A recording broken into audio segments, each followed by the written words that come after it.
সত্যি হলো আশঙ্কা, ভোট মিটতেই লিটার প্রতি এক ধাক্কায় 3 টাকা বেড়ে গেল পেট্রোল ডিজেলের দাম।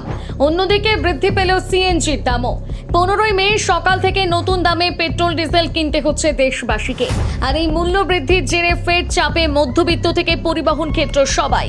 রাজধানী দিল্লিতে এতদিন পেট্রোলের দাম ছিল 94 টাকা 77 পয়সা, এখন তা বেড়ে হয়েছে 97 টাকা 77 পয়সা। একইভাবে ডিজেলের দাম 87 টাকা 60 পয়সা থেকে বেড়ে দাঁড়িয়েছে 90 টাকা 60 পয়সায়। কলকাতাতেও আগুন জ্বালানির দাম। আগে লিটার প্রতি পেট্রোলের দাম ছিল 105 টাকা 74 পয়সা, কিন্তু এখন শহরে 1 লিটার পেট্রোলের দাম 108 টাকা 74 পয়সা। আর ডিজেলের দাম 92 টাকা 13 পয়সা থেকে বেড়ে হয়েছে 95 টাকা 13 পয়সা। শুধু পেট্রোল ডিজেল নয়, বেড়েছে সিএনজির দাম। দিল্লিতে কেজি প্রতি সিএনজির দাম 85 টাকা থেকে বেড়ে হয়েছে 87 টাকা। অর্থাৎ ব্যক্তিগত গাড়ি হোক বা বাণিজ্যিক পরিবহন, সব ক্ষেত্রেই বাড়ছে খরচ। আর ঘটনাচক্রে পশ্চিমবঙ্গ সহ একাধিক রাজ্যে ভোট শেষ হতে এই মূল্যবৃদ্ধির ঘোষণা ঘিরে শুরু হয়েছে রাজনৈতিক বিতর্ক।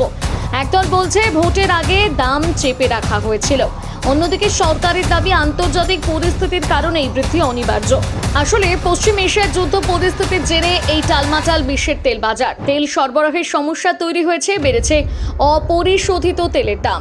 তার উপর ভারতকে পেট্রোল, ডিজেল, গ্যাস সহ বহু জ্বালানি বিদেশ থেকে আমদানি করতে হয়। বিশেষজ্ঞদের মতে এর প্রভাব শুধু গাড়ির তেলে সীমাবদ্ধ থাকবে না, পরিবহন খরচ বাড়লে নিত্য প্রয়োজনীয় জিনিসের দাম বাড়তে পারে, অর্থাৎ সামনে আরও বাড়তে পারে মূল্যবৃদ্ধির চাপ।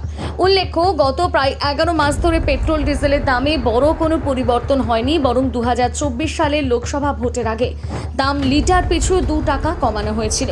কিন্তু এখন আন্তর্জাতিক বাজারের চাপ সামলাতে তেল সংস্থাগুলো দীর্ঘদিন ধরে দাম বাড়ানোর দাবি জানাচ্ছিল। তাহলে কি আগামী দিনে আরও বাড়বে জ্বালানির দাম? মধ্যবিত্তের ওপর কি আরও চাপ বাড়বে?